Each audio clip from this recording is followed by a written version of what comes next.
Assalamualaikum warahmatullahi wabarakatuh. Bismillahirrahmanirrahim. Nahmaduka ya ghafuru ya syakuru. Mashalli wa sallim barik ala sayyidina maulana Muhammadin wa ala alihi wa sahbihi asma'in. Nama ba'du. Perlu saya sampaikan, sanad ini harus muttasil. Sehingga kita tahu bahkan cara tidur Rasulullah itu miring kemana, ala jambil aiman, kemudian madhab kiblat. Sebelum tidur beliau wudu, sebelum tidur lagi baca subhanallah 33 kali, alhamdulillah 33 kali, Allahu akbar 33 kali. Sebetulnya wiridan itu sanad paling kuat itu tentang mau tidur. Meskipun ada riwayat dibaca setelah apa? Sholat. Jadi makanya kita al-jam'u baina riwayaten, habis sholat ya baca itu, mau tidur ya baca itu. Nah, sebetulnya habis sholat sama mau tidur itu ngeri mau tidur. Karena ini kan pemanasan mati. Pelatihan mati, karena satu kondisi yang ada sudah tidak bisa ikhtiar. Tapi kayak apa Rasulullah? Justru kita kondisi yang nggak bisa ikhtiar itu pesannya Nabi apa? Kamu baca ini, in mutta kata Nabi, ada yang baca in mitta. Kalau mau berpikir potensi paling ngeri, bahaya paling ngeri adalah orang mau tidur, karena di situ kita tidak bisa apa-apa. Cara musuhmu mangkel beku ya karek nyembelih, cara bojomu mangkel beku ya karek ngobong kok ini TV ini. Anda usah merasa tidak akan mengalami itu, ya insya Allah enggak itu. Tapi dengan melihat di TV semua potensi itu ada. Untuk aku turun yang kendaraan tangis-tangis nih akhirat. Kita kok Gusti kalau mau akhirat mau kecelakaan. Nah, justru mau tidur itu Nabi itu unik, kelihatan bahwa ada nubuah, ada kenabian yang luar biasa. Kalau mau tidur ada nubuah, ada kenabian yang luar biasa. Kalau mau tidur itu ada wiridannya. Saya termasuk orang yang fanatik baca wiridan sebelum tidur. Jadi jangan kira kalau Selasa sholat jarang wiridan, tidak punya wiridan di tempat lain, itu sangat suudzon yang menyakiti. Saya punya cara sendiri untuk ingat Allah itu, terutama mau tidur. Sampai istri saya itu protes. Gus nak bersolat tahu mau nyekel tasbih Nabi tidur, saya itu punya tasbih lupa jumlahnya semuanya di kamar tidur. Ini sekaligus ijazah entah pamer kebaikan tidak tahu saya. Pokoknya sudahlah husnudzon saja. Suudzonu iblis. Karena mau tidur saya pikir kalau tahu-tahu saya bangun terus ketemu mungkar nakir terus kayak apa. Sehingga Rasulullah itu ngajari kita luar biasa. Bismika wa du'tu jambi wa bismika arfa'u. Kalau mau tidur doa apa populernya apa? Bismika Allahumma ahya bismika amun. Hafalnya gitu dok. Saya hafal banyak. Allahumma rabbas samawati sab'i wa rabbal arsyil azim rabbuna wa rabbu kulli syai' falikal habbi wan nawa. Allahumma antal awalu falaysa qablaka syai' wa antal akhiru falaysa ba'daka syai' wa antal dhahiru falaysa fawqaka syai' wa antal batinu falaysa dunaka. So, itu tak baca sampai tidur. Saking kadang takutnya sama Allah, akhirnya nggak bisa tidur. Kadang sampai 3:30 apa terus tidur baru setengah jam terus subuh. Jadi kalau melihat tren itu kayaknya saya bakat wali gitu kalau trennya seperti itu terus. Tapi sayangnya tren seperti itu jarang wasit.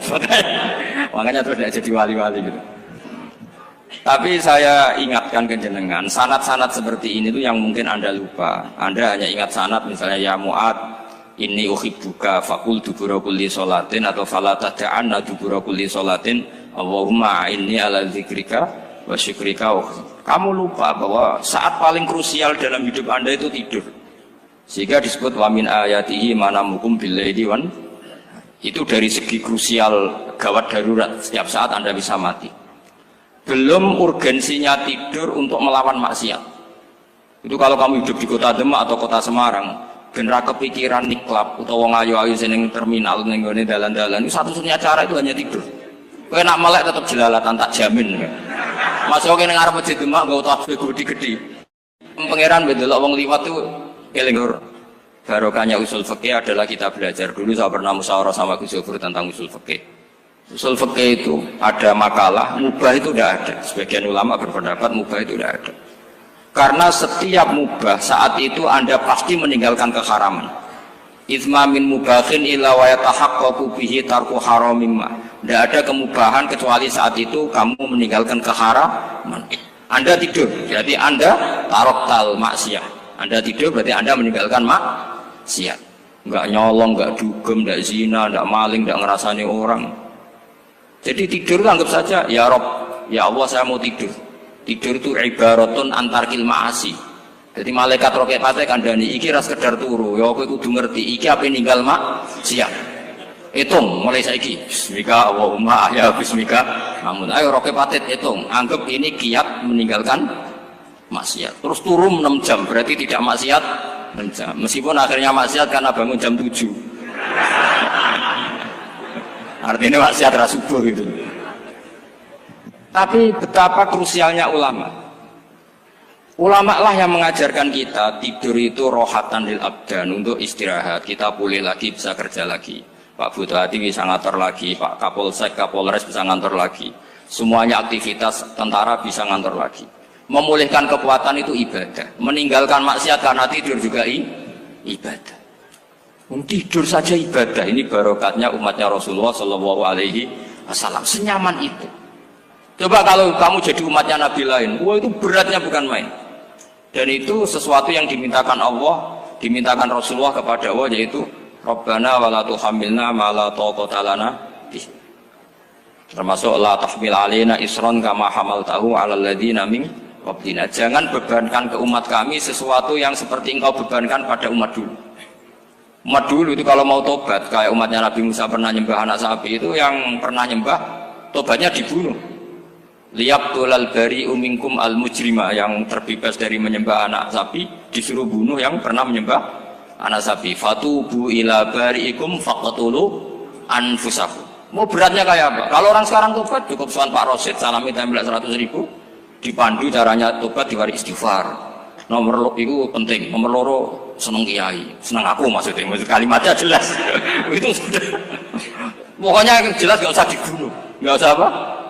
Gak usah apa? Dibunuh. Sehingga tidurnya umatnya Rasulullah itu luar biasa, terutama tidurnya orang puasa. Tidurnya tasbih, tidurnya ulama juga tasbih. Karena dengan tidur itu kita tahu alamat kematian. Di mana kita masih di dunia saja punya kondisi di mana kita tidak bisa menentukan diri kita sendiri. Dan itu awal dari kita mengimani la haula wala quwata illa billah. Segagai koyok ngono ternyata ada kondisi di mana kita tidak bisa mengendalikan diri kita sendiri. Makanya disebut wa min ayati manamukum billaili wan nahar.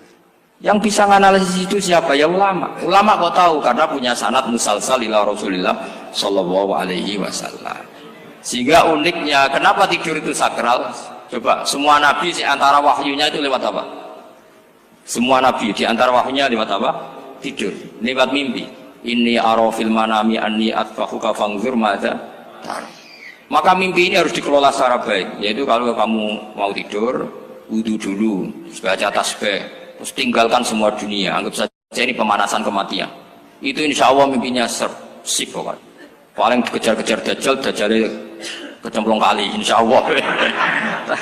Tapi kalau kamu tidur gak wudu, raiso turu terus raiso turu mangan situ. Raiso turu terus raiso turu mangan sik ben warak ben iso turu. Insyaallah dikejar dajjal kecekel. Akhirnya ngelindur gak karu-karuan karena tadi. Nah, sanad seperti itu yang punya siapa? Hanya ulama. Ada lagi satu contoh, ini sudah hampir 20 menit Pak. Itu saya pernah ngaji Durarul Kalami Syafi'i, mutiara-mutiara ngendikan Imam Syafi'i. Itu ulama itu mesti ngendikan itu unik.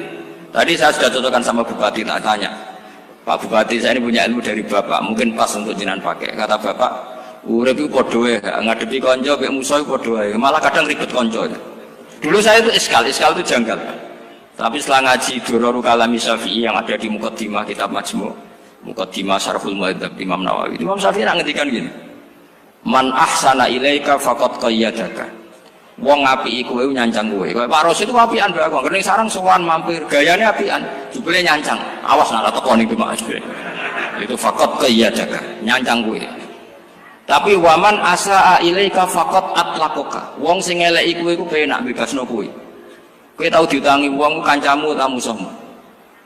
Sing biasa utang kowe lho. Kanca. Kowe numpak mobil ketemu musuh enak ra usah nawani, nek ketemu kanca monggo bareng. Sing ngel-ngelo kowe kanca atau musuh.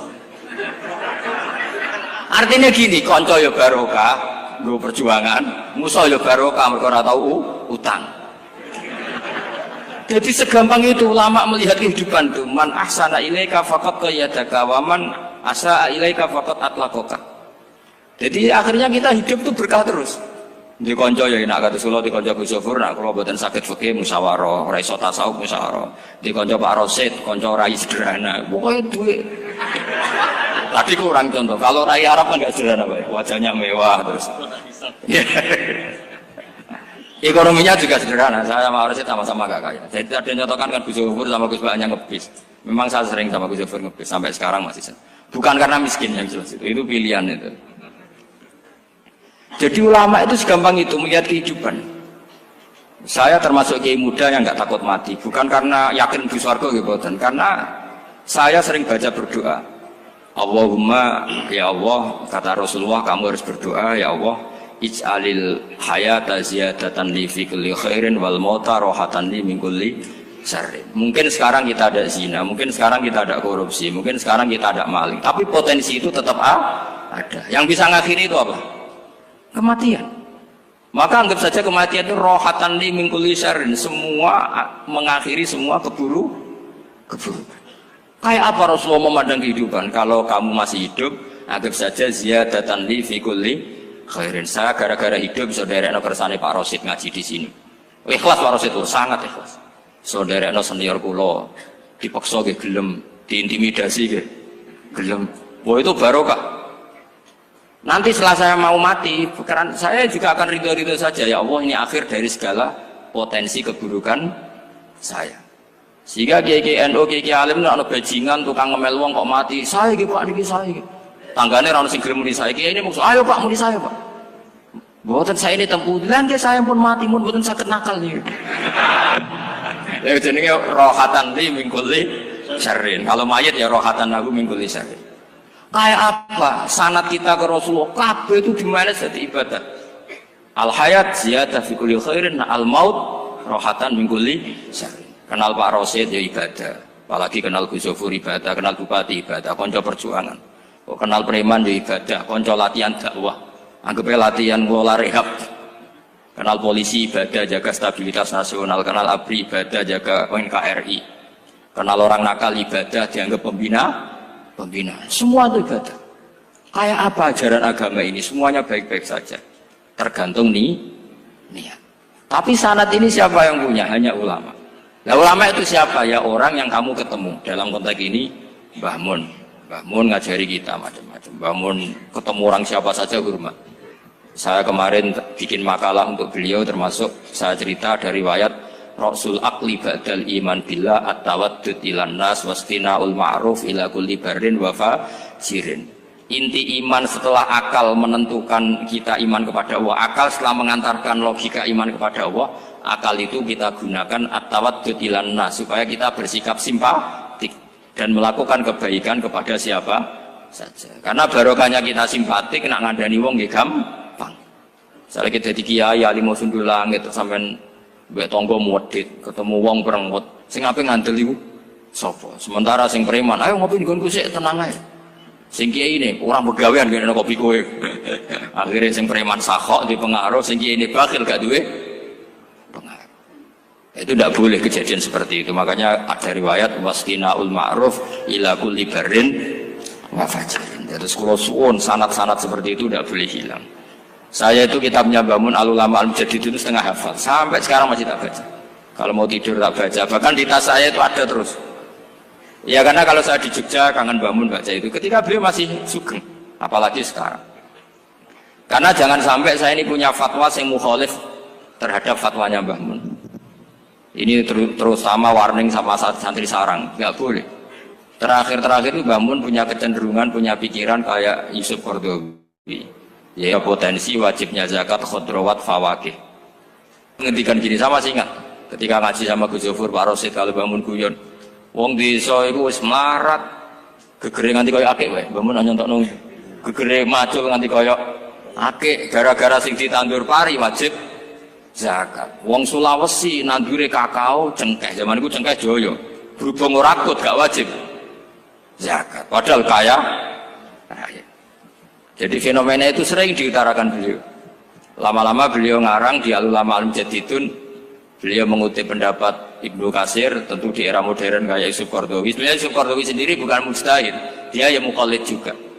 Kata Ibnu Katsir, Wa mimma akhrajna lakum minal ard. Yang harus dizakati adalah ma itu umum, apa saja yang keluar dari bumi. Maka kecenderungan Mbah Mun akhir-akhir itu mbok yao fawaqih khudruwat itu dizakati.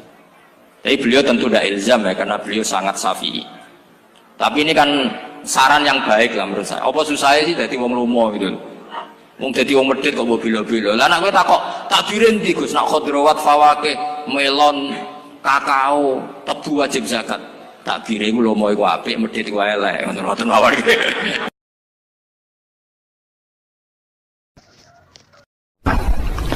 Ada nikmat batinah, yaitu kepuasan mendapatkan ma'rifatullah. Aku ulang lagi, kepuasan mendapatkan apa? Ma'rifatullah. Itu nikmat batin. Baik yang terkait Allah maupun terkait logika-logika tasawuf. Terkait Allah misalnya gini, misalnya kula mikirnya. Kula nu bolak-balik matur niki, berkali-kali di tempat ngaji ini. Kim-ki jenengan eling, mboten gadah masalah ingatan ini eling-eling. Eling-eling tenan. Wong nak soleh, ya soleh, soleh. Cek soleh mulai cilik, cek soleh dadakan terus husnul khotimah. Pokoknya napa? Soleh. Niku nak mati, niku bumi ku nangis. Nangise bumi ku kekurangan utawi kalong wong sing sujud ning ndekne.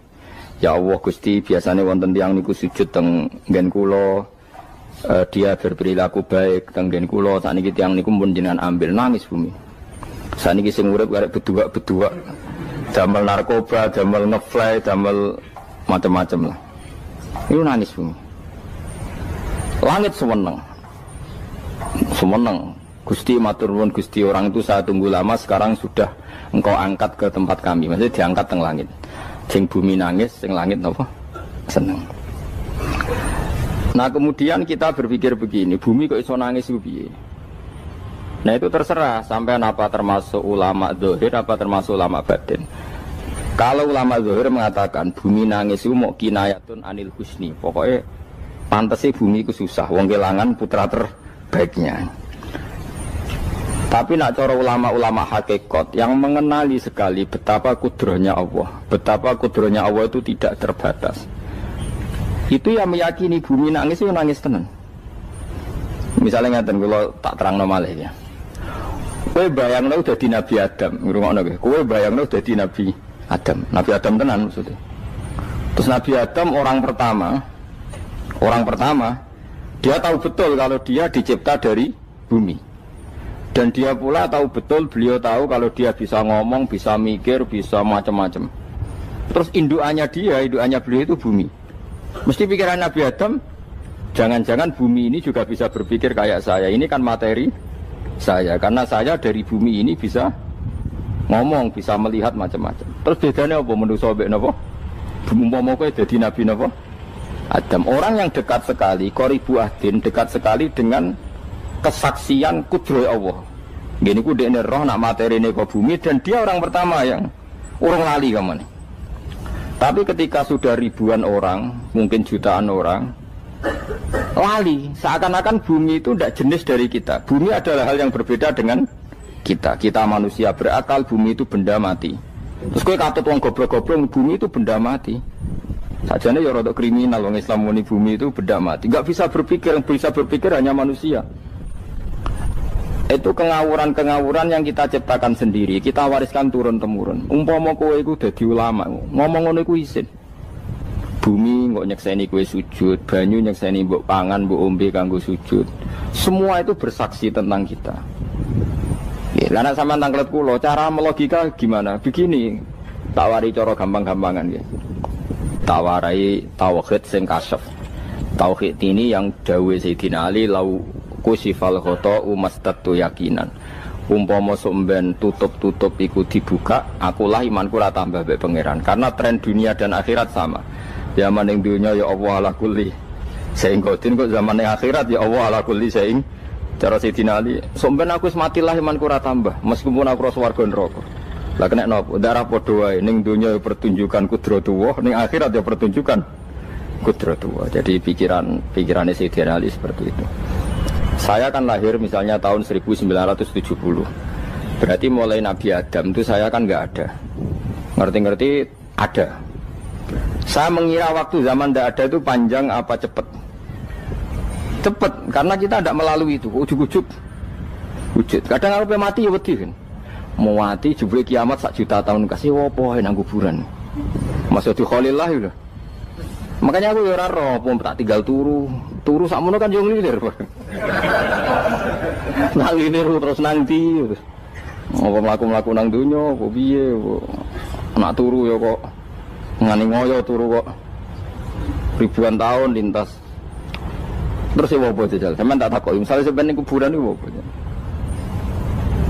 Apa ngadepi muka nakil tukaran terus itu keselen tukaran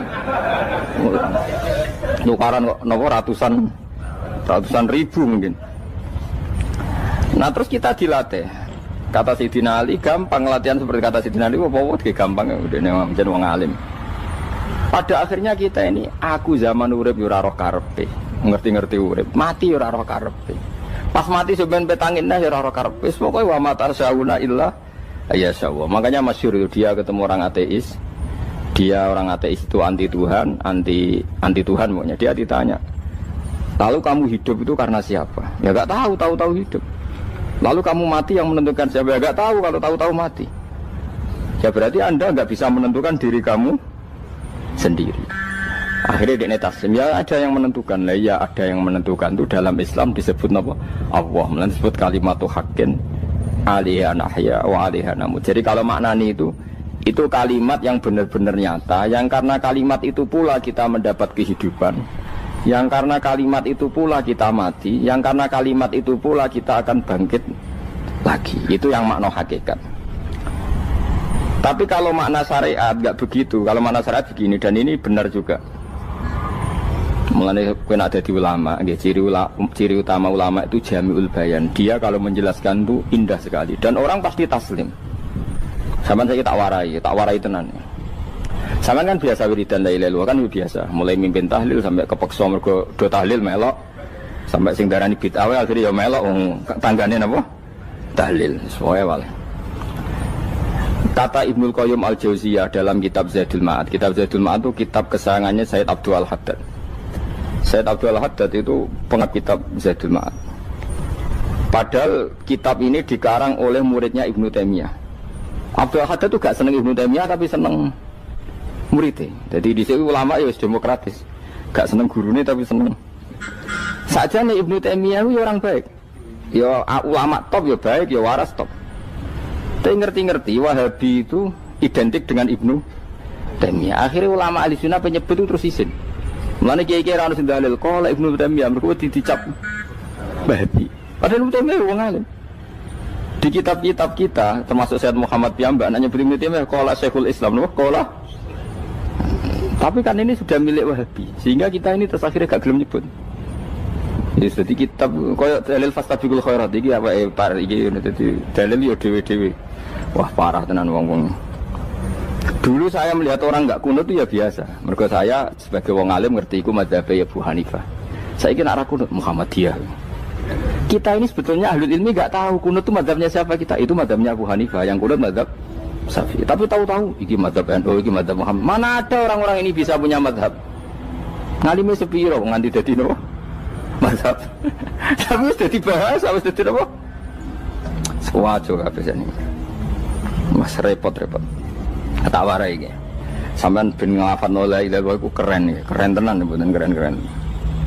Ngendikane Ibnu Qayyim Al-Jauziyah itu gini. Min asliha khuliqatil jannah wa min asliha khuliqatin nar. Terus wa min asliha khuliqatid dunya wa min asliha buisatir rasul wa min asliha qatala rasul. Wah, terus sampai sekarang saya tak bedai. Surga itu kan digawe kelas VIP. VIP mewah. Terus dari rugane widadari dulu kan nak mini sebetulnya. Kira 70. 70. Wayu kabeh kan ora ono sing kriting, wayu kabeh. Wayu kabeh terus gak tahu delok wong liya. Kadang bojo kita wis elek jek delok. Oh iya, widadari sifatnya maksuratun fil khiyam. Jadi gak tahu keluyuran ning ndi. Wayu kabeh. Lek surga yang semewah itu selek itu ya bagi mereka sing nglafadzno atau yang menerima la ilaha illallah. Neraka sekarang dibikin dalam itu. Jari Abu Hurairah neraka itu tes-tesane benda kamu jatuhkan ke neraka itu untuk sampai ke bawah itu nunggu 70 tahun. Kila 70.000 tahun. Dikira HP yang membuat ceblok neraka itu ceblok itu ngenteni 70 tahun. Betapa dalamnya ngentekno bego piro ya bayang misalnya. Oh itu kontraktor mana saja tidak sanggup itu disuruh ngeduk kedalaman neraka.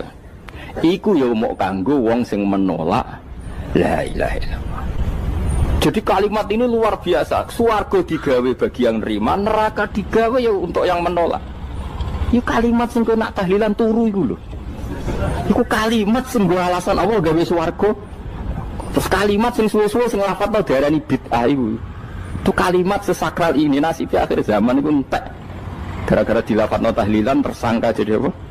Bid'ah. Dulu kalimat yang dipuja-puja penyebab surga dan neraka. Saiki kalimat itu tersangka. Mau perkara napa? Bid'ah. Wis aja melok-melok, kowe debat ya ora iso makili aku sebarno ya semua. Kok kowe terusno kok dalan tok. Dah. Berarti la ilaha illallah itu kalimat yang surga dibikin karena itu, neraka dibikin ya karena itu. Kemudian Allah punya sunnah, lalu butuh pelatihan. Dikasihlah Allah gawe bumi. Piye manusia butuh latihan, dibikinlah bumi. Dan ini latihan ikrar la ilaha illallah dengan sadar, dibikinlah bumi, liyabluwakum terus dites. Wes digawe bumi, ono makanan, ono minuman, ono wong wayah, ono pegatan macam-macam, wong diutang wis mbulet macam-macam. Gue ngetes, eling la ilaha apa eling utangi, eling la ilaha apa eling kasuse, pokoknya dites. Karena nggak fair kalau Allah bikin itu kemudian nggak dites, dibikinlah darul imtihan. Dunia itu bahasa Arabnya darul imtihan, tempat tes-tesan. Imtihan mana apa? Tes, liyabluwakum, diuji.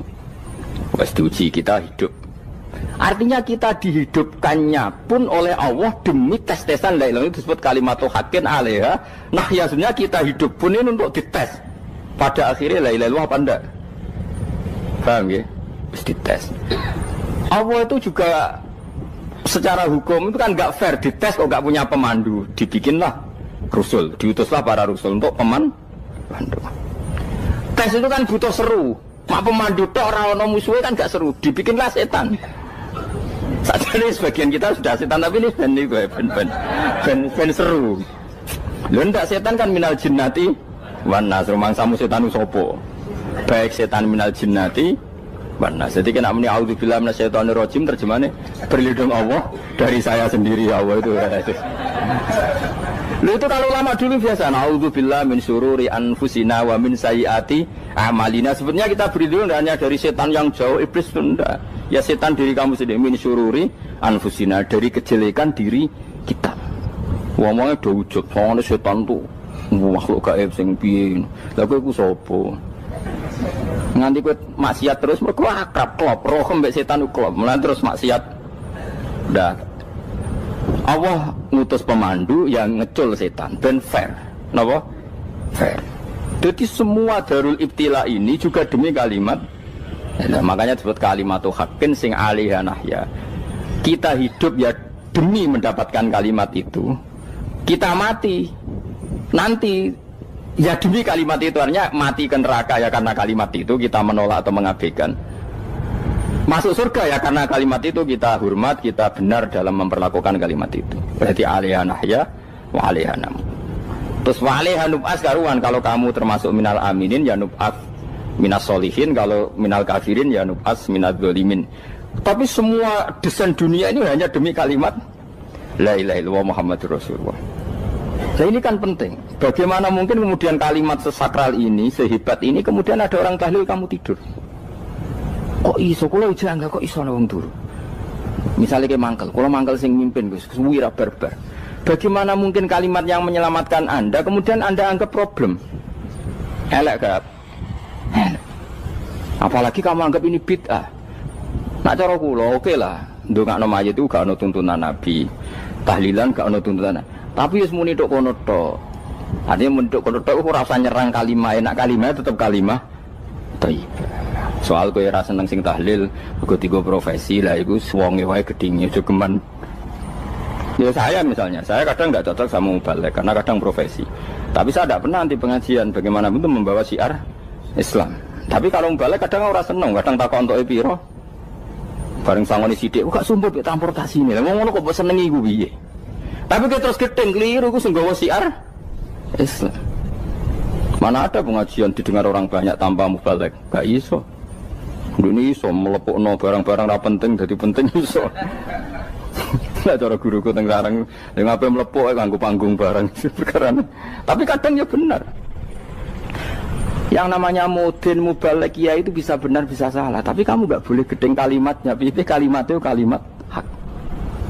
Nah, ini penting kalau utarakan. Sehingga zaman Nabi Sugeng ini rungokno tenan ngaji kula. Zaman Nabi Sugeng ada sahabat. Namanya itu Usamah bin Zaid. Ini sahabat kesayangannya Nabi, hibbu Rasulillah. Usama itu diutus Nabi perang. Ini dengerin nih, diutus perang. Pas perang itu si kafir tadi memenggal temannya. Ada yang tangannya putus, kakinya putus. Wah, seorang kafir ini sudah luar biasa. Bacok sana, bacok sini. Ketika terdesak oleh pasukan Usama, kebetulan Usama ini cakap ya, sama beberapa temannya orang Ansor. Orang kafir yang sudah kotoa arjulana wa kotoa aidiana, dia pas terdesak bilang la ilaha illallah. Terus sama Usama tetap ditusuk, dibunuh karena dia berpikir ini qolaha muta'awid dan dia melafadzkan kalimat itu hanya berlindung dari pembunuhan. Setelah dilaporkan Nabi itu marah besar. Nabi ngendikan kaifa anta ya Usamah bila ilaha illallah idza ja'at bika yaumil qiyamah. Kowe nek ditakoki la ilaha illallah ku piye? Piye wis ngomong la ilaha illallah, tapi sampai ngomong ngoten sakwise ngetoki tangan kula, maksudnya tangan kula tangan kelompok saya, kaki saya. Nabi tetap jawab kaifa bila ilaha illallah idza ja'at bika yaumil qiyamah. Pokoknya Nabi menyoal terus. Sampai menjadi fatwa ijma'nya fuqaha, siapapun yang melafadzkan la ilaha illallah harus kita terima meskipun qolaha muta'awidzan, meskipun saat melakukan hanya cara zahir berlindung dari kematian, sehingga kita terima. Orang kafir yang 80 tahun kafir melafadzkan la ilaha illallah 1 menit menjadi mukmin. Sampai ada ayat kulil ladzina kafaru iyantahu yufar lahum ma qad salah. Ini kalimat yang sakral, bahkan kafir yang 80 tahun saja menjadi mukmin hanya karena melafadzkan la ilaha. Mulane yang ngaji saya, yang seneng saya, jangan pernah kamu mengatakan ada bid'ah yang orang bisa jadi kafir. Bagaimana mungkin orang mukmin yang ke kuburan dan melafadzkan la ilaha illallah kamu katakan kafir? Padahal kalimat ini yang kafir 80 tahun saja menjadi mukmin. Saiki ana wong lafadzno la ilaha illallah mergo salah tempat pinggir patok mbok arani kafir. Kok aneh. Mungkin kafir 80 tahun udah dadi mukmin iki gara-gara ngafalno la ilaha illallah dadi kafir. Mergo mau salah tempat ning pinggir apa? Patok. Mboten ora cocok muni nganggur, wong sering ziarah ku nganggur. Nyatane ya tenan. Cara dekne pegawai negeri ora sering ziarah. Nah iku tapi ora usah muni kafir gak mungkin lah. Coba kalimat ini itu orang kafir yang 80 tahun menjadi apa coba dengan melafadzkan kalimat ini? Mukmin kan? Berarti kalimat ini adalah kalimat penghilang kekafiran. Lalu karena dilafadzkan secara salah dianggap kafir. Hanya karena bid'ah itu tidak mungkin. Makanya sebetulnya Wahabi yang alim-alim itu tidak berpendapat demikian. Saya punya beberapa referensi Wahabi yang alim itu tidak pernah mengkafir-kafirkan orang karena perdebatannya seperti itu. Tapi saat ini wis kuwajo. Sebenarnya kalau orang alim itu ya mirip-mirip, entah Wahabi entah tidak mirip-mirip. Karena kalimat tadi. Wahabi itu kitab terbesarnya itu Ibnu Taimiyah. Ibnu Taimiyah itu punya murid Ibnu Qayyim Al-Jauziyah. Itu sampai sekarang saya lihat di fatwanya Ibnu Taimiyah itu begitu hormat sama orang-orang kita ini sama. Tapi tahu-tahu lewat penyaduran sana sini terus menjadi kacau. Jadi kalau balik ini malah sampai nak kepengen dua nikmat batinah seperti tadi yang saya utarakan. Swarga dicipta sedemikian mewah ya demi yang menerima la ilaha illallah. Terus neraka dibikin se-ekstrim itu juga bagi yang nolak. Kemudian dibikin daru pelatihan yaitu dunia ya karena kalimat berarti kalimat itu luar biasa. Wa biha qamatis samawati wal ardu. Kalimat ini pulang menjadikan langit bumi berdiri. Lalu sekarang kita bisa ngomong, bisa berpikir, bisa ngadekno BPKB macam-macam. Itu karena kita sendiri apa karena kudratullah? Saya tanya. Karena kudratullah. Kalau karena kudratullah, apa susahnya Allah bikin kemampuan tanah ini nangis, tanah ini susah.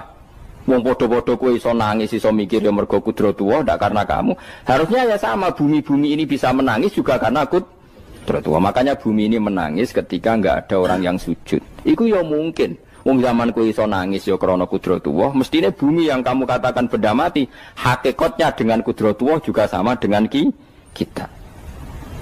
Mulane tenggene kitab Al-Husunul Hamidiyah, kula ngrasa utang tenan mbek kitab. Dulu saya ngaji 2 tahun kitab Al-Husun. Kitabnya kecil tapi saya ngaji itu 2 tahun. Berkali-kali saya ulang. Itu beliau cerita gini.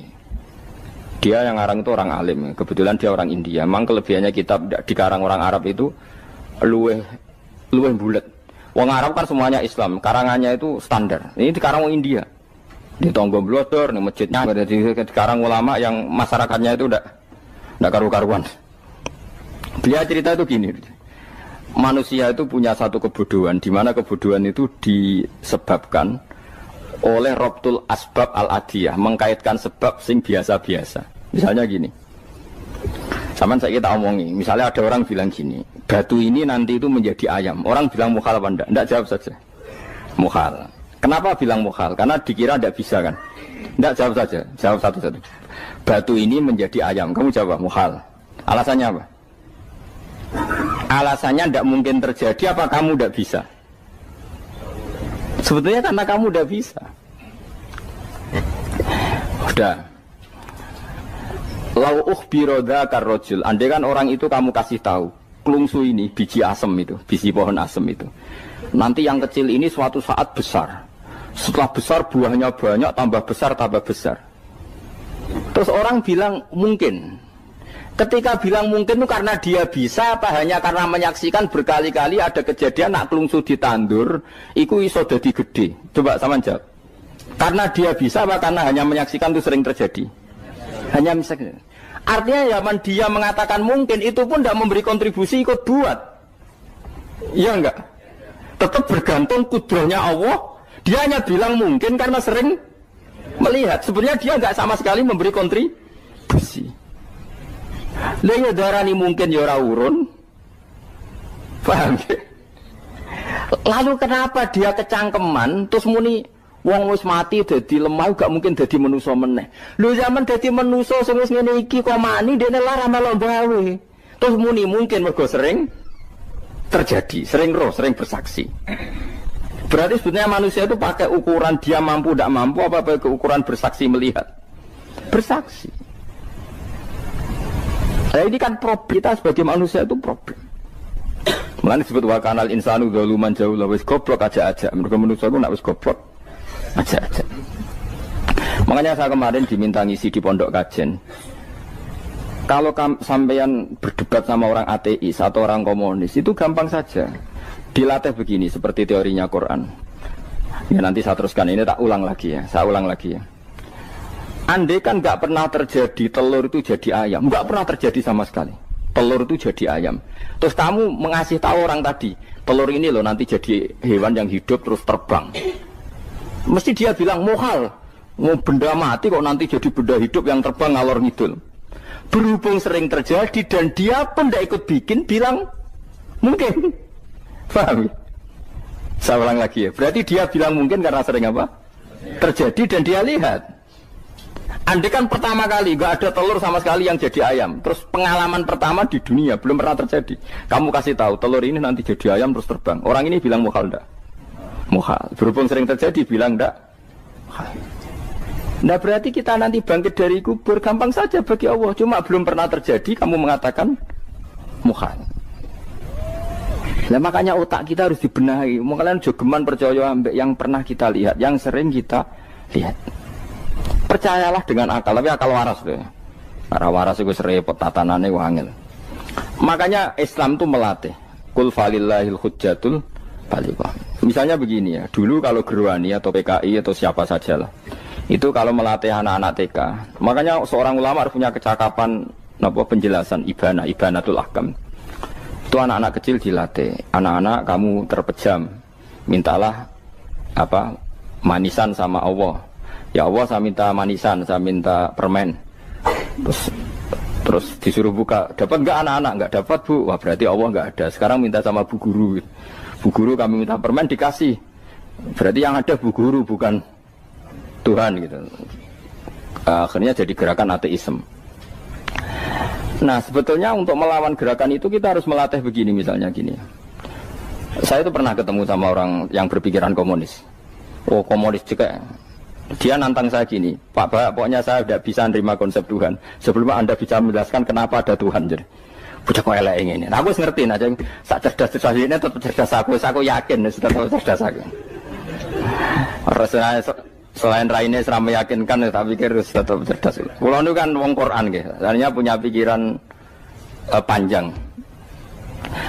Mungkin di antara orang Islam kita ini tidak punya kecakapan menjelaskan. Tapi kalau orang sering baca Quran, apalagi dia ngaji tafsir ya, yang waras maksudnya waras. Terus rapati seneng duit, barang ini penting. Harus seneng duit, mari goblok. Yakin ulama seneng duit, mari goblok. Tak jamin. Umpama alim wis kelas B, kelas C gak bisa, tahqiq gak bisa. Kalau tahu dikandani konco kulo riyen ambek jenengan udah kaca akeh. Lah kenapa? Cok seneng duit, bro. Duit itu masalah bagi ulama. Orang duit itu masalah kan ya. Maksudnya rasa senang tapi ojo terus gak duit. Sekarang saya tanya, Quran itu melatih kita gini. Quran itu sederhana kalau ngelatih tauhid. Tapi orang pasti ingat. Kata Allah gini, nggak apa-apa, saya ada Tuhan nggak apa-apa. Kamu yang Tuhan. Tapi buktikan kalau kamu Tuhan. Caranya gini. Am khalaqus samawati wal ardi. Ya nggak apa-apa, kamu yang Tuhan nggak apa-apa. Tapi buktikan kalau kamu menciptakan langit, bumi. Mereka pasti ikrar, ya tidak mungkin saya menciptakan bumi, saya lahir sudah ada bumi. Yesus lahir sudah ada bumi, nggak mungkin Tuhan. Terus Tuhan membuat pertanyaan kedua, am khuliqu min ghairi syai'in. Ya sudah, kalau saya ada Tuhan, lalu nggak ada Tuhan, berarti alam raya ini tercipta oleh sesuatu yang nggak ada. Aneh nggak? Misalnya sebelum alam raya ini nggak ada Tuhan. Berarti sebelum alam raya ini kan adanya nihilisme, sesuatu yang nggak ada. Kemudian sesuatu yang nggak ada menjadi penyebab sesuatu yang ada. Aneh nggak? Luwe aneh. Sesuatu yang nggak ada itu mestinya kan nggak bisa ngelabeti, nggak bisa berfungsi, nggak bisa ada gunanya. Wong jenenge ra ono iku ya ora marai apa-apa. Mau ra ono kok dadi sebab. Sesuatu yang menjadi sebab itu yang wujud apa yang nggak ada? Yang wujud. Sak takok ini. Lah kalau nggak ada Tuhan berarti alam raya ini lalu sebabnya apa? Ya dari ketiadaan, lalu tiada itu menjadi sebab. Yang tiada kok jadi sebab itu tekem gitu. Mikir. Di mana-mana yang sebab itu harus barang yang wujud, nggak boleh tiada kok jadi sebab. Ini kan jadi aneh, sesuatu yang tiada menyebabkan sesuatu yang ada. Terus dia, ya pokoknya ronde ini kalah, Pak. Tahu kapan tak pikir ya? Pikir nganti mati temenang aku ini ngono. Makanya sebetulnya dalam ilmu mantek, pertama itu kita tidak harus iman Tuhan itu namanya Allah, tidak harus. Makanya pertama dikenalkan, sementing kenal Tuhan itu ada dulu. Disebut zat sing wajibil wujud, belum disebut namanya Allah. Allah itu disebut nama Islam, paham ya? Saya ulang lagi, Allah disebut itu nama Islam. Tapi kalau penemuan akal hanya sampai kita ini butuh zat sing wajibil wujud, sing menjadi penyebab semua alam raya ini. Di bahasa Arab disebut musabbibul asbab. Belum menyebut Allah musabbibul asbab. Islam pun pertama Iqra turun ya gak nyebut Allah. Iqra bismi rabbikal ladzi khalaq, khalaqal insana min 'alaq. Iqra wa rabbuka. Tuhan itu siapa? Yang mencipta. Nah, yang mencipta ini oleh syariat Islam disebut apa? Tapi dalam logika yang penting kowe kenal sik ana musabbibil asbab. Pastikan bahwa alam raya ini yang wujud pasti disebabkan sesuatu yang ada. Enggak boleh barang wujud kok diciptakan oleh sesuatu yang tidak ada. Lah gendeng ora barbar barang ra ono mbok sifati al-khaliq. Sing gawe langit bumi apa? Pencipta. Penciptane apa? Sesuatu yang tidak ada. Kowe ikhlas dutek ngono kowe ikhlas ta ora? Gak kowe ikhlas ta ora dutek ngono kowe ikhlas ta. Kowe gelem dadi bodho niku. Gelem kan? Mboten. Nah, nikmat ngono jenenge nikmat batin. Mulane sing suwenang mbek kalimat la ilaha illallah. Wes ana sing bid'ahnallah iku wong nganggur wis beno sauni-unine. Tapi kadang memang kita berlebihan. Tahlilan ra barbar 40 dinane ra barbar. Muga alasane wis disangoni akeh tahlil sedih lho sakake penggemar sing keselen sing rantuk sangu ya butuh cepet. Lane cara kula niki penting kula utara nggih. Kowe nek ora cocok tahlilan 40 dina wis ngomong ae kira cocok model harinya. Tapi ki aja menolak kalimat la ilaha illallah iku disifati Kanjeng Nabi kalimat thayyibah. Wong Nabi nyifati thayyibah, kalimat yang suci kok nyifati bid. Tak soal kira cocok wong sebut. Misalnya kamu bilang saja wong mati wis sangu amale lha apa didongakno barang. Nek kowe pengen ndonga ora usah ndonga. Wis ora usah biasa wae. Kula lah mbok dongakno ora seneng. gak meyakinkan. Karo dene mlebu swarga butuh dongamu ora ono swarga fadhole pangeran apa mbok dongano barang. Nah, tapi kowe donga aku ya seneng. Senenge ya semau lah timbang nyanyi-nyanyi rame-rame sadok donga. Mbok mandi mbok ora pokoke donga. Saya ulang lagi ya.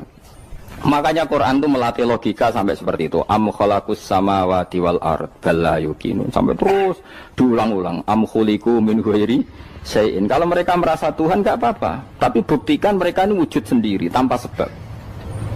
Atau begini, kalau mereka tidak tahu sebab pencipta langit bumi, mereka sendiri suruh yakin kalau mereka adalah penciptanya. Am humul khaliqun, enggak apa-apa. Ya tapi masih Abu Jahal gendeng lah, masih Abu Lahab ngawur lah, nak takoki, ya wes pangeran kowe wae sing gawe langit bumi. Penggemarnya saja pasti tertawa.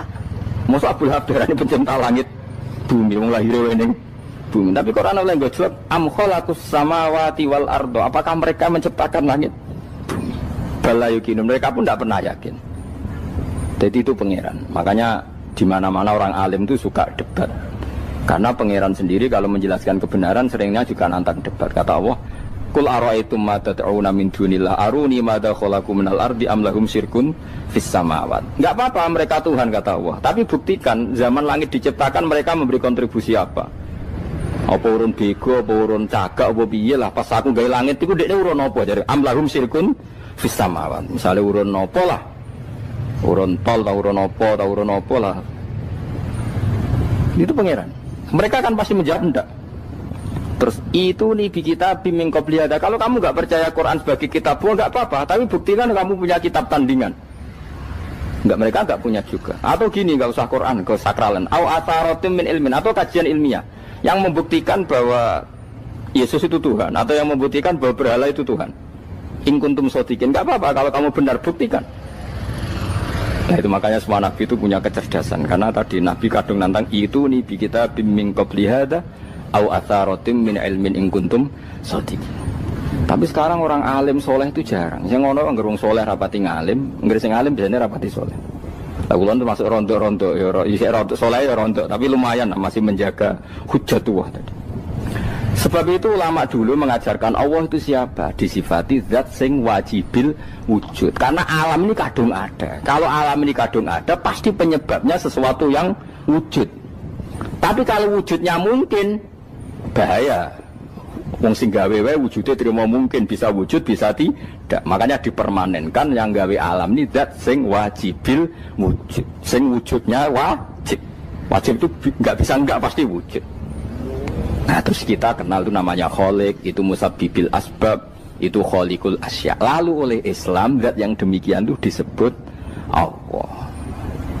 Terus jadi la ilaha illallah. Nah, orang yang bertauhid gini tentu punya kenikmatan batin yang luar biasa.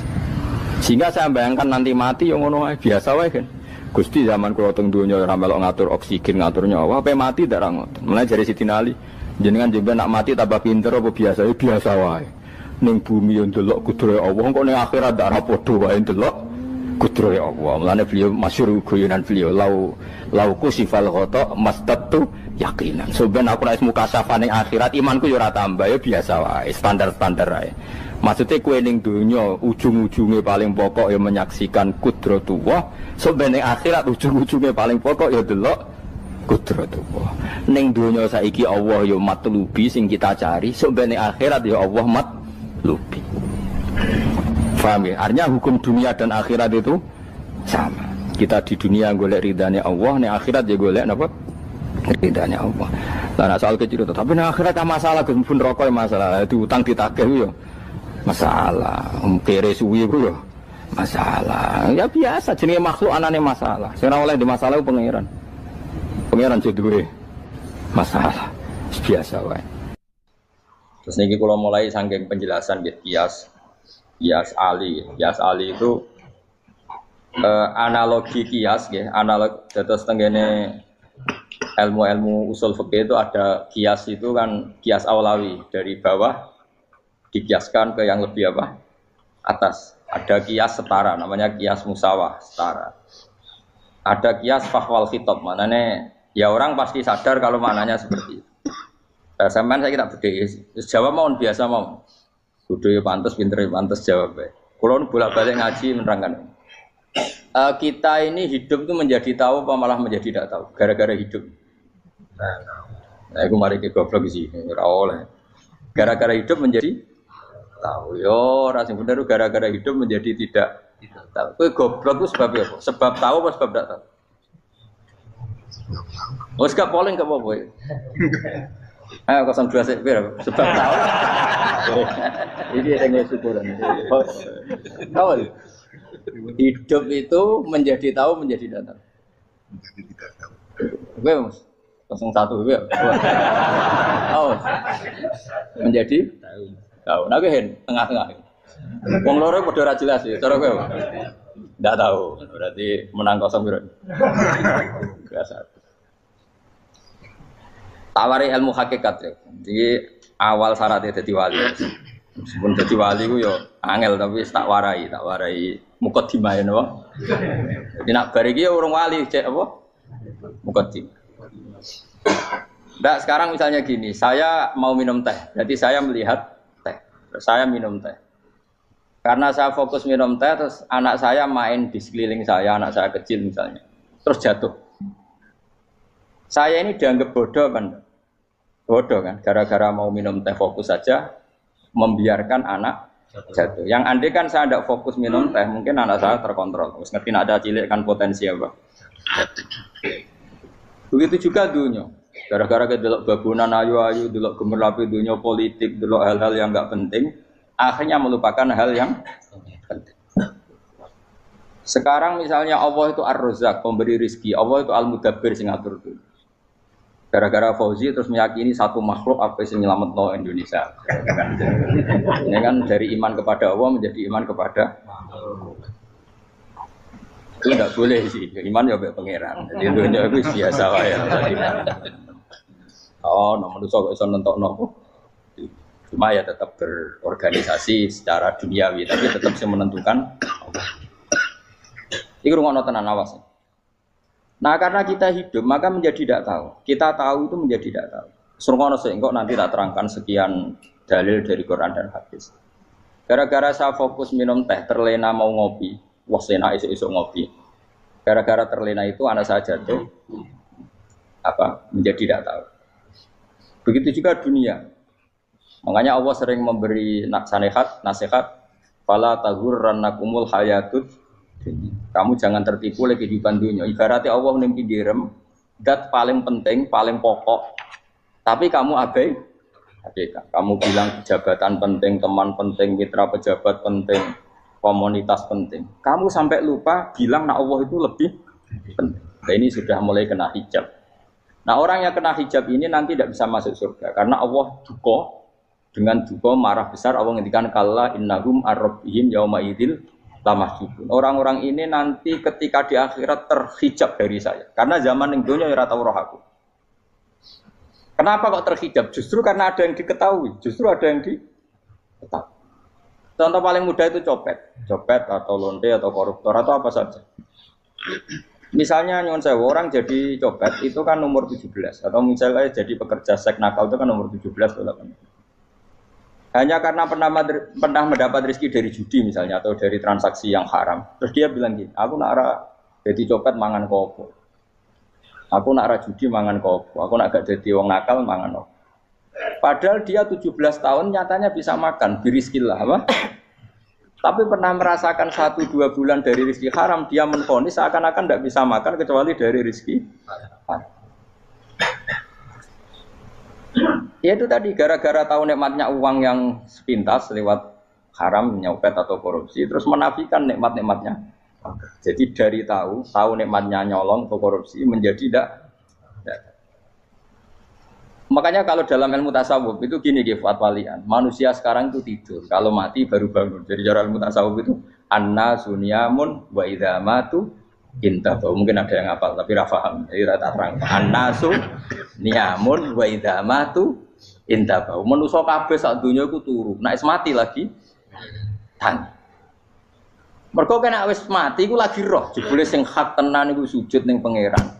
Sing hak tenan iku subhanallah walhamdulillah. Sing hak tenan iku muni Allahu akbar. Kae zaman ning donya dintekno kowe ngomong, "Nu Amerika super power." Kenal presiden penting, kenal menteri penting, kenal kiai gede penting. Iku mbok entekno. Barang-barang sing cara akhirat gak mendesak mbok entek. Wong nak ramangan mati, nak ra duwe gaji sumpek, pensiun sumpek. Hal-hal nanti setelah di akhirat kamu hanya tahu satu kalimatul haq, yaitu kenangan terbaik kamu di dunia itu sujud. Jika kamu getun ketika hidup tidak pernah sujud. Makanya kata Rasulullah, nanti kamu tahu ketika di akhirat hatta takuna sajdatul wahidatu khairan minad dunya wa ma fiha. Sehingga kamu nanti tahu bahwa sujud satu kali itu lebih baik ketimbang dunia dan sisi. Karena ternyata setelah kamu di akhirat yang layak jadi poin kamu hidup di dunia itu hanya apa? Sujud. Nah, yang dunia kan WA penting, HP terbaru penting, babonan penting, mitra penting, ngomong terus berjuta-juta kalimat. Hanya karena kamu hidup. Tahu saya mati, kau ngerti, kau kabeh dak. Maka ilmu kamu itu setelah mati, lagi ilmu terlambat. Nah, pas ilmu mau terlambat itu Allah duka, kalla apa alhaqumut takahtur hatta zurtumul qabir kalla saufa ta'lamun summa kalla. Terus kala lau ta'lamuna ilmal yakin la tarawunnal jahim. Pas kowe ilmumu wis bener, Gusti ternyata penting sujud teng jenengan, ternyata penting jenengan Allah. Pas roh pas waya mlebu neraka, kok wis kecewa. Ya saiki tapi waya mlebu neraka, roh wis terlambat. Mane tak warai saiki bener roh pas waya mlebu neraka. Kok nak roh terlambat, pas roh waya mlebu. Sehingga ketika Allah melehno wong kafir, melehno itu mencibir orang kafir. Kata Allah begini. Ini mungkin yang hafal Quran bisa dicek lagi. Fakashafna angka fito akafa basarukal yauma hadid. Jadi kata Allah ngomentari orang kafir ketika di akhirat, laqad kunta fi ghaflatin min hadza. Kamu lupa kan kalau ada akhirat seperti ini kata Allah. Fakashafna angka fito aka. Sekarang kamu saya kasyaf, saya buka semua fakta. Fa basarukal yauma hadid. Sekarang pandangan kamu tajam. Dulu di dunia bilang misalnya seks penting, dugem penting, narkoba penting, maksiat penting. Kalau enggak gitu saya pusing. Nanti di akhirat semua ini jadi problem. Artinya apa? Gara-gara di dunia melihat gemerlapnya dunia, dia menjadi tidak tahu pentingnya Allah, tidak tahu pentingnya akhirat. Maka dengan hidup malah menjadi tidak tahu. Maka untuk menjadi tidak tahu itu sebabnya dua. Makanya polling 01 dan 02 sama benarnya tadi.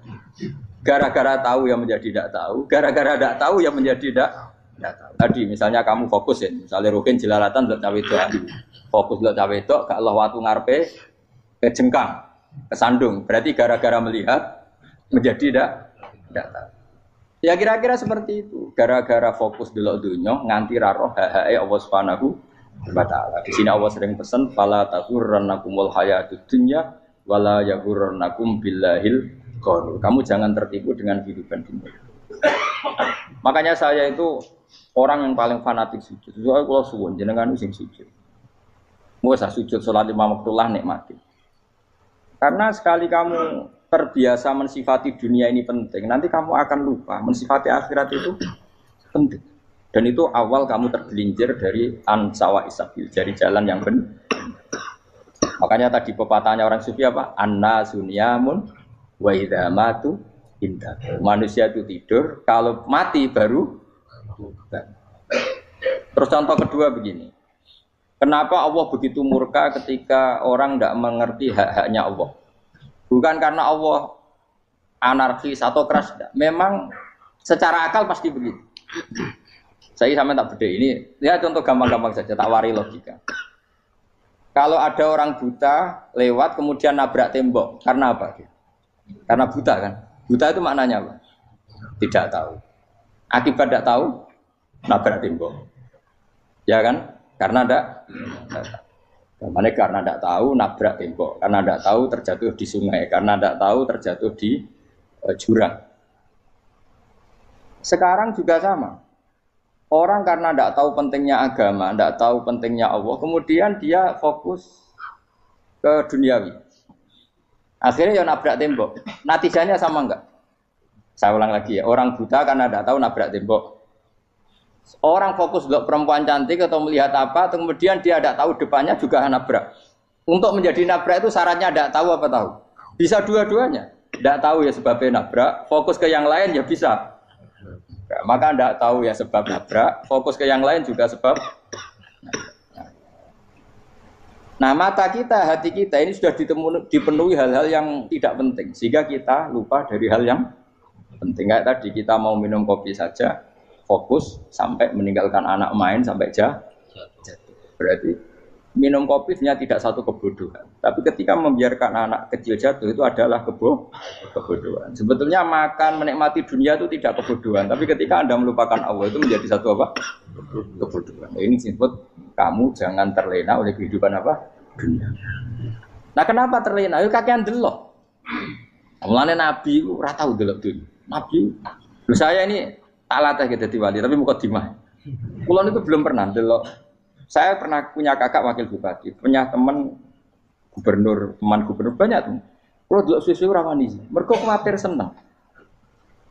Nabi itu pernah, Nabi itu jenenge manusia, pernah lewat itu. Kemudian tonggo-tonggone Nabi kebetulan pas pulang bawa unta-unta banyak. Itu Nabi melihat mungkin 0, sekian detik. Itu wis dilori pangeran. La tamuddanna ainaika ila ma mata'ana bihi azwajam minhum zahratal hayatid. Jadi misalnya kayak Rogen misalnya dulu wong numpak Alphard pejabat ana sing bukakno. Enake dah nak jadi wong ngene iki. Kalimat itu direkam oleh Allah bahwa Mustafa pernah ngomong enake dadi wong iku numpak Alphard ana sing bukak. Tapi kan tetap kirim. Sehingga nanti di akhirat kalimat itu direkam misalnya nanti ternyata yang numpak Alphard misalnya nyuwun sewu misalnya yang numpak Alphard tadi tetap di neraka, kamu ya ikut di neraka. Karena dia menikmati Alphard lali akhirat, kowe yo ngangen-angen kepengen seperti itu. Maka poinnya sama. Kon mlebu neraka bareng. Terus ada orang sujud di musola, melarat sujud. Kowe gak pernah enake dadi wong iku. Padahal sujud itu yang menjadi orang masuk surga. Terus kowe ditakoki ning akhirat. Kowe tahu angen-angen dadi wong sujud mboten nate. Tapi kowe tahu angen-angen mewah nate. Yes, seneng kono kira-kira gitu. Lha iku latara undal pas kowe roh ilmu yakin pas wae mlebu neraka. Lha iki mulane tak ajari dini kiat-kiat supaya kira mlebu. Makanya latih melihat dunia gue juga kesuwen. Misalnya di konco, di pejabat. Kalau nanti di keluarga pejabat, sampai sekarang pun saya sering punya teman. Buat nanti kalau melihat bahwa dia pejabat, karena saya takut dosa. Saya melihat dia seorang mukmin yang sujud, yang sholat. Saya bodoh sekali kalau melihat dia pejabat, karena itu tidak ada artinya di akhirat. Saya sampai sekarang yang saya melihat presiden orang yang mukmin, sehingga saya harus hormat. Saya melihat bupati orang yang mukmin, sehingga saya harus hormat. Melihat sampean ini wong sing mukmin, malah gue jalalan barang ini sudah mukmin plus. Jadi rasa tiga ekor tuh pinter gue jalalan. Jalalan gudel bisa gaya bisa. Gudel lu rano mana nih? Oh anu kager wong bisa maca kitab kok. Just lah. Jadi saya ulang lagi. Makanya saya itu nanti kalau sampean alim sudah kayak saya, itu pasti tidak kagum sama sahabat. Sahabat itu, apalagi Rasulullah ya tentu. Sahabat dulu aja yang gampang ditiru. Sayyidina Umar ketika ditusuk oleh siapa? Abu Lu'lu' siapa? Al-Majusi. Abu Lu'lu' itu seorang Majusi. Dan Umar itu orang pendendam. Dia orang pendendam. Tapi tentu karena dia orang baik, ya pendendamnya hal-hal yang baik. Coba kalau kamu ditusuk orang itu dendam enggak? Kira-kira sebagai manusia kan dendam. Itu tanyanya begini sama yang ya taruh sekarang orang dekatnya. Yang bunuh saya tadi siapa? Itu Abu Lu'lu' Al-Majusi, Hulamul Mughirah. Dia budaknya Mughirah. Majusi, iya ya Umar. Dia sudah mau mati. Itu ngetikan gini, sama siapa alteknya? Alhamdulillahilladzi lam yaj'al maniyati biyadi rajulin sajadalaka sajdah yuhajuni biya yaumal qiyamah. Ya Allah, terima kasih sekali ya Allah. Engkau mentakdirkan saya dibunuh oleh orang yang enggak pernah sujud. Kalau saja dia pernah sujud, maka dia berhak menuntut saya dengan sujudnya untuk masuk surga. Artinya gini, kalau dia ditusuk orang yang pernah sujud, misalnya Sayyidina Umar kok ditusuk oleh Ruhin, kemudian Umar Ruhin masuk neraka, aku tetap pedih Gusti. Isowai sujudnya dia menjadikan enggak berhak masuk neraka. Artinya Umar saking hormatnya pada sujud itu dia enggak berani. Jadi kira-kira kok Umar sujud kowe, iku kira-kira rawani maksudno anak kowe mlebu neraka. Piye-piye di kekuatan sujud yang mempotensikan tetap dia masuk surga. Makanya dia seneng, dendamnya kesampaian. Syukur lah nek sing mateni aku ora tau sujud. Dadi tak patut nang neraka langsung gludeng ngene kira-kira gitu. Saking hormatnya ambek sing jenenge sujud. Tapi kita sekarang ndak rawong ning musala sujud, ya kan wong nganggur. Otak kita ini sudah PKI lah kamu. PKI halus. PKI yang tanpa kartu, paham? Makanya Allah kalau muji sujud, enggak sampean tak latih supaya baca Quran yang benar. Kayak apa Allah bikin Ka'bah? Kayak apa mulianya Ka'bah? Itu dibikin Allah untuk apa? Lil akifina wa satusai warrukais sujud, dan untuk orang-orang rukuk dan sujud. Ketika Allah menurunkan rezeki di bumi dan di langit, itu perhitungannya Allah masih itu asli. Rabbana liyuqimus shalah faj'al afidatan minan nas tahwi ilaihim warzuqhum inasam. Gusti, ben nak sujud ku kuat. Piye-piye menungso nak ramangan ra kuat. Nak is kuat dia tenaga yo ben sujud, liyuqimus shalah. Ketika Allah muji orang baik atau ibunal abidunal hamidunas saihuna satruse arraqiunas sajid, yang rukuk yang sujud. Karena tadi ketika nanti Anda di akhirat, kenangan terbaik Anda di dunia itu hanya sujud. Liyane iku coba misalnya kene akhirat terus video disetel sih. Pas kongkoi ini perapatan. Bariku nglamonem disetel. Ben dadi pegawai negeri. Ngayal gajine sakmene, engko sakmene nggo wayo. Wan direkam kabeh. Ora sini-sini wong. Terus tokoh idola sing duwe wae sing tumpakane Alphard di sekretaris saya. Iku mbok nang utakem iku berpuluh-puluh tahun. Dan itu jumlahnya poinnya misalnya 100.000. Bareng idol anu Kanjeng Nabi mau 10%, cuma gayanya mau coba sholawat. Tapi sebetulnya agak tahu bayangno ini miskinan Mbak Amit nih miskinan. Gayanya mau coba sholawat, aku teke ora tahu pengen melarat koyo. Yes. Itu direkam. Makanya dari Habib-habib sing alim-alim niku almar'u ma'aman ahabba hada targhib wa tarhib. Kita ini kan sering dimotivasi mubaligh. Mubaligh itu kan saya naik dhewe nak ngomong. Harus pokok seneng Nabi swarga. Dari Habib-habib sing alim nak ngritik, masalahnya dhewe mu almar'u ma'aman ahabba. Wong dibarengno wong sing disenengi. Apa kamu bisa menjamin seneng Nabi saudure seneng wong-wong itu?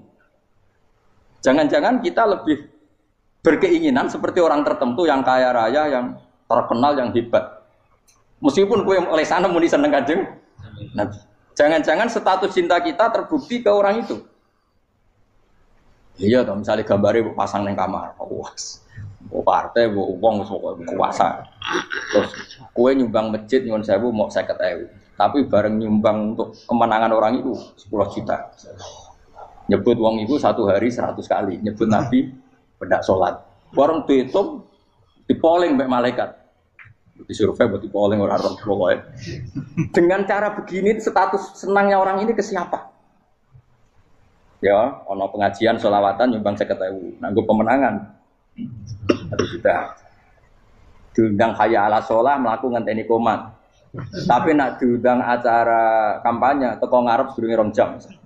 Dari sekian di polling, terus kadar cintamu ke siapa coba? Dari sekian indikator misal cara polling. Jangan-jangan diputuskan lebih seneng ke itu.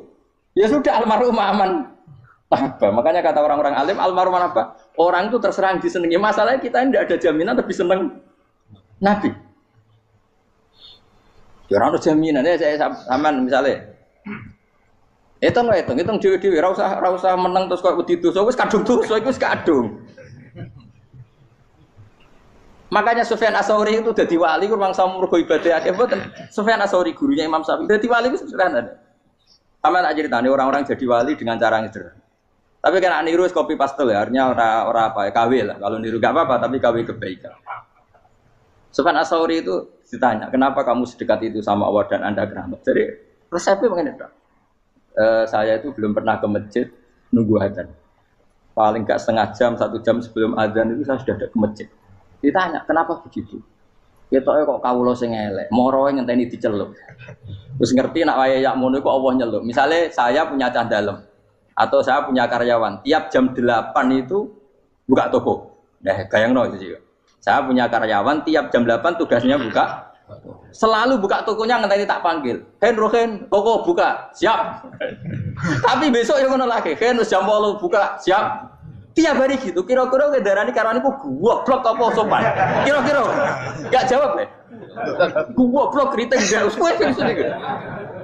Nah, Sufyan Ats-Tsauri tidak mau gitu. Wis ngerti nek Allah ya mono wayahe manggil. Dadi ya kerja malu wis ning kono. Dadi nek Allah ayala salam pun Gusti.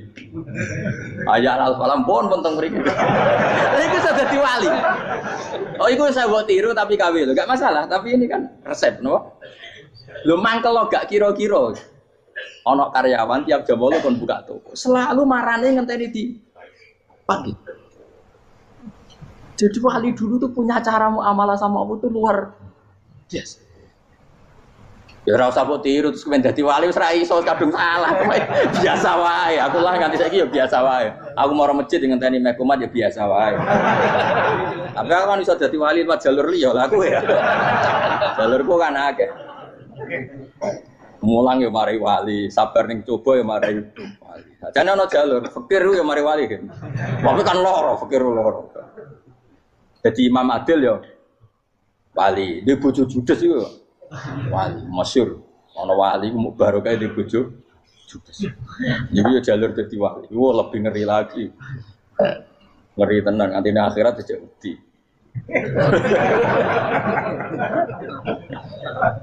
Jadi anak jote wae kan. Para suami takut istri silakan baris, bareng sing wis baris, bareng sing wedok. Pak Rene lho tetep moro-moro.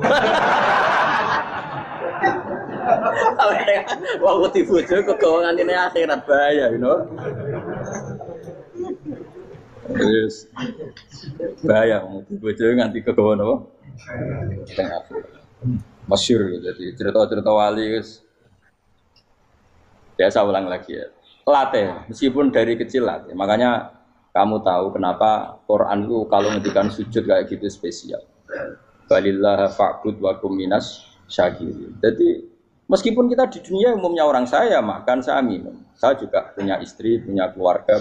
Tapi saya belum pernah melihat anak saya itu sebagai anak saya. Saya kalau melihat anak saya ini teman sujud saya, nanti yang meneruskan sujud saya. Saya tenan kulon bolak-balik ditanya istri saya dan agak-agak marah.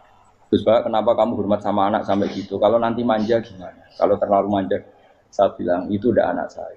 Itu nanti yang meneruskan sujud saya, meneruskan rukuk saya. Saya nanti pasti mati. Dan saya butuh di bumi selalu ada yang sujud sama Allah. Dan itu yang paling dalam otoritas saya itu anak saya. Orang lain itu enggak dalam otoritas saya. Jika kita melihat anak itu ini penerus sujud saya, penerus rukuk saya. Kita enggak sudah duniawi sekali. Rumah tanah, anak tua ben di rumah. Kapitalistik. PKI lah pikirannya yang ngono Cina yang ngono. Wong fasek-fasek ning dalan ngono kowe nggawa jalalan ngalor itu petek ngono. Jadi dulu itu kalau para nabi donga fahab li milladun kawaliya yarisuni wa yarithu min ahli Yakub, seorang turunan yang meneruskan tradisi sujud, tradisi. Sehingga ulama-ulama dulu kalau dongakno anake ya min ahli sujud wa min ahli Al-Qur'an wa min ahli sunnah napa. Enggak apa-apa kowe seneng donya gak apa-apa. Ora usah tak warai wis seneng dhisik. Paham? Dadi ora usah nutur Gus Bak rapopo, ora usah tarani rapopo wis mbok lakoni. Makanya kula suwun sangat, sujud itu luar biasa. Nanti kamu di akhirat kenangan terbaik Anda di dunia adalah pernah apa? Sujud. Bayangkan kalau itu jadi orientasi Anda. Anda berpolitik, cek melok partai Gerindra, cek Golkar, cek PDI supaya jadi penyuara sujud tidak dilarang di Indonesia karena umat Islam mayoritas. Saking mayoritasnya sampai pejabat rasolat rawani. Beberapa pejabat rasolat bakal dipilih. Itu berarti kamu berpolitik niat bikin satu pressure supaya standar orang benar adalah sing nopo sujud itu ya benar. Kok yang kaya kerja biar bisa beli tanah untuk masjid, yang orang miskin ikut menopang supaya masjid itu berdiri. Semuanya orientasinya menuju apa? Sujud. Jadi tidak sujud itu harus jadi wong khusyuk sing goblok sujud terus.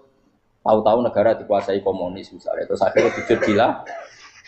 Termasuk menciptakan satu suasana Islami di negara ini juga berarti menciptakan keberlangsungan sujud. Karena dengan suasana Islami berarti sujud tidak dilarang, bahkan dianjur dan sebagainya. Ini penting saya katakan karena kalau tidak diingatkan ruwet. Nabi itu pernah punya anak dalam. Anak dalam itu setelah mau boyong para santri itu ditanya, kamu minta apa sama saya? Ya Rasulullah kasih waktu 1-2 hari mau saya pikir. Karena yang menanyakan orang yang Sayyidul Awwalin wal Akhirin setelah sekian 2 hari, minta apa kamu? Jaluannya gak tanggung-tanggung. As'aluka murafaqataka fil jannah. Saya minta jadi temanmu di surga. Oh Nabi kaget tuh. Kok kalian diwarai wong? Mboten terjemah. Kok Nabi diwarai wong ndak ada ya. Terus kenapa kamu minta itu? Kata tadi, kalau saya minta dunia itu nanti zailah. Dunia itu pasti hilang, faniyah pasti hilang. Maka yang abadi adalah saya jadi temanmu di surga. Tapi apa kata Rasulullah Jabe? Fa'inni ala nafsika bikasrotis sujud. Ya sudah, kamu bantu saya, kamu memperbanyak sujud. Kayak ada. Nabi pun mintanya fa'inni ala nafsika bikasrotis sujud. Saya bantu untuk menolong diri kamu, kamu memperbanyak apa? Sujud. Makanya di pertama surat turun itu ada wasjud. Kamu bersujud dan kemudian mendekatlah kepada Allah. Tapi sekarang enggak. Karena kita kena hijab duniawi, mitra penting, semuanya penting. Dan semuanya penting itu makna di hati kamu adalah khadun. Bahkan ngidolakno kiai perkara khadun nafsu, kowe nak dadi kiai gede. Wah, teko ditolak Al-Badru. Wale napu pidato MC-ne muni Saiful Fadilah wal Karomah, mbah sauni-unine MC. Baru disangoni dihormat. Tekan muji ulama wae dari segi ya, baru bisa wayo akeh macam-macam. Utak nek elek, tekan muji ulama wis dari segi. Makanya saya ini termasuk ulama, kalau kan saya ngebes biasa. Kalau jarang kerso di panggungnya, seneng juga. Supaya semua ulama udah dipandang secara apa? Dunia. Saya sampai sekarang ngedus anak kalau biasa. Teng pasar gitu biasa. Kalau marung teng pasar mangan gitu biasa. Nak seneng kalau benar atas nama wong alim karena apa? Kalau kita terlalu menikmati dunia, lama-lama orang seneng ulama juga dari sisi dunia. Keren, jadi kiai toko disualami dicucupi, munggah. Ya enggak apa-apa itu enggak dosa sebenarnya, tapi takut saya utek elek-elek ini ngejolakno perkara duniawi, show-nya itu apa? Jadi wong ini tak pikir teko ngaji bar wis warmu paham karmu ora karep. Mulan ngarep ora ngaji karmu. Mesti rugi kowe ya, aku tenang ae aku. Ben orang itu latihan ikhlas, napa? Latihan. Lho kadang gitu protes mbek tiyang dia. Gus, jenengan sekali-kali nak tidak tak derekno kok umum. Aku itu tidak mengharamkan itu, meneh kula dereng tuwa.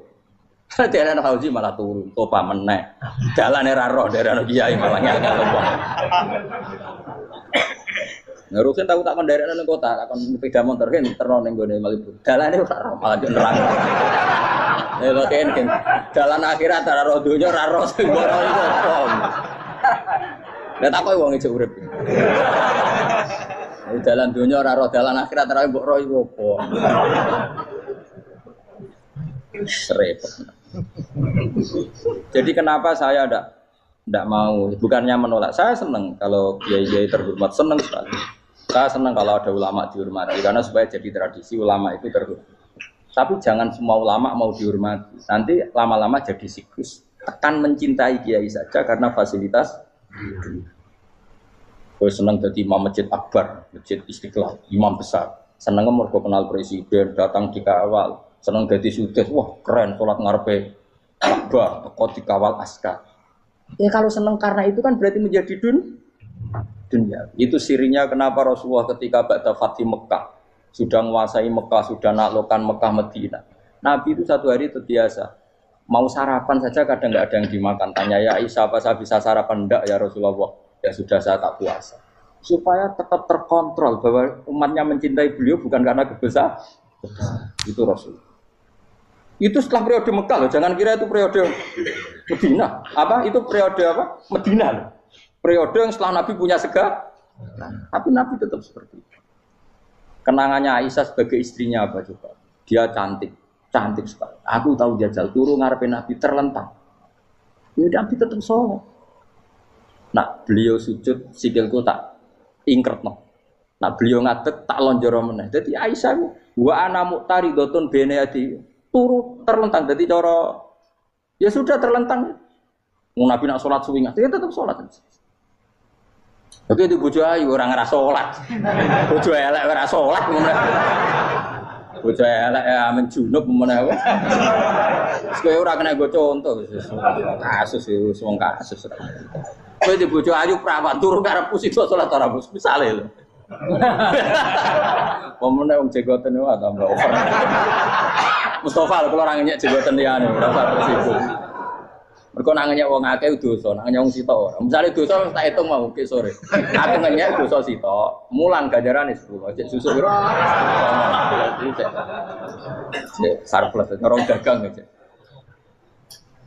Dibadi. Iku enak adene ra ikhlas. Ora ikhlas aku yo ra ikhlas ilmuku, malah lara. Malah rokok ping 13 sebenarnya. Makanya ini dipikir, ya, saya ulang lagi, harus dipikir secara matang-matang bahwa kita tidak boleh terlena oleh kehidupan dunia.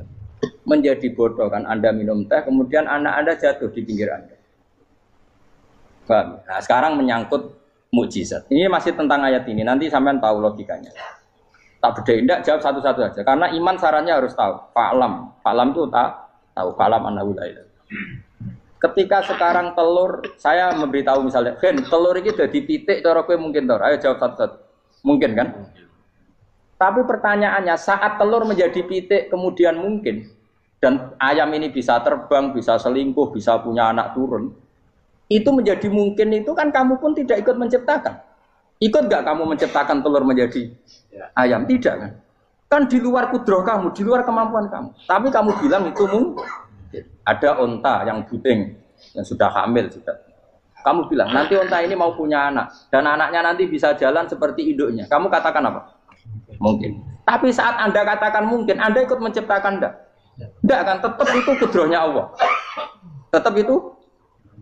Maka para nabi itu tidak tahu bedanya antara onta yang keluar dari indukannya dan keluar dari batu. Itu syaratnya jadi nabi, syaratnya jadi wali. Nah, saya kira nabi. Makanya Nabi Soleh ditakoki, bukti nak kudrohe pangeran ubi. Lah kamu minta apa kata Nabi Soleh?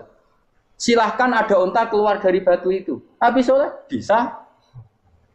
Ya tenan terus unta keluar dari batu. Terus kaumnya gawo. Wah kok hebat tenan unta metu kok batu. Jadi Nabi Soleh, ya padha karo unta lahir kok indukane. Bedane apa? Yo beda. Lah bedane apa? Metu kok watu kok ya ora melok gawe. Metu kok indukane ya kok ora melok gawe. Bedane apa? Tapi tak temu kena hijab, temu niku ana bedane. Cara nabi-nabi ora roh bedane. Lah kula termasuk warasatul anbiya ya ora roh bedane cara. Waras utek kula niku waras. Lho lha yo misale kowe cara iman seperti itu yakin dadi wali. Wes sama amatir-amatir lah, wali swasta lah. Pokoke wis sudah siap. Jadi manusia itu lucu, sesuatu yang dia pun tidak bisa. Iku sok bedakno. Kalau telur menjadi ayam mungkin. Sapi keluar dari indukan mungkin, biji padi menjadi padi besar mungkin, tapi nak watu kok jadi biji padi mukhal. Lo saat yang dikatakan mungkin itu apakah manusia ikut memberi? Tidak kan? Ikut menciptakan? Harusnya kan dia bilang, yo aku menyaksikan itu karena ada kekuatan X yang menciptakan itu. Harusnya dia kalau mau konsisten kan, saya tidak bisa menciptakan telur jadi ayam, tapi ada kekuatan lain yang menciptakan. Dan saya tidak bisa. Jadi telur keluar dari ayam ya kita tidak bisa menciptakan. Sapi keluar dari indukan ya kita tidak bisa menciptakan. Termasuk untanya Nabi Soleh yang keluar dari batu besar kita. Makanya semua Nabi itu tidak tahu bedanya. Itu bedanya Nabi sama enggak Nabi. Makanya Nabi itu tenang ya, masyhur. Ketika perang Khandaq, Nabi itu kelaparan. Kemudian Jabir datang, ya Rasulullah, istri saya menyiapkan makanan untuk orang 6. Karena kambingnya hanya kecil. Maka hanya orang 6 saja yang kau boleh datang ke sini. Tapi Rasulullah dengan santainya, ya ahlal Khandaq. Padahal yang ngeduk Khandaq itu sekitar 3.000, ya ahlal Khandaq. Halumu ilayya yuk ke Jabir. Karena Jabir sona atau amat, bikin makanan untuk kalian. Itu 3.000 orang. Wah Jabir dimaki-maki sama, sudah bilang untuk orang 6 Nabi, ya apa-apaan orang banyak. Itu mesti tidak cukup, kita mana. Nabi santai. Bilang ke istri kamu, Jabir jangan buka makanan itu kecuali ya, makanya Nabi matur untuk mengira. Gusti ini cukupkan untuk orang banyak. Sama Allah di ACC ya terus cukup. Karena bagi Nabi tahu betul. Sekarang ketika beras menjadi beras, apa dalam kudroh kamu? Dalam kemampuan kamu? Enggak kan? Ketika sistem tubuh kita makan kemudian jadi kenyang, apa dalam kemampuan kamu? Kue muni mangan maknane sego bolebokno mulut, terus kue darani punya kemampuan makan. Apa setelah itu kamu mengendalikan sistem saraf kita, sistem urat kita? Enggak kan? Jadi Nabi itu ora bedane, justru itu jadi Nabi. Karena dia enggak pernah terjebak, Nabi enggak pernah terjebak oleh yang dili. Makanya cara pangeran wa ma min dabatin fil ardi wala ta'iri yatiru bijana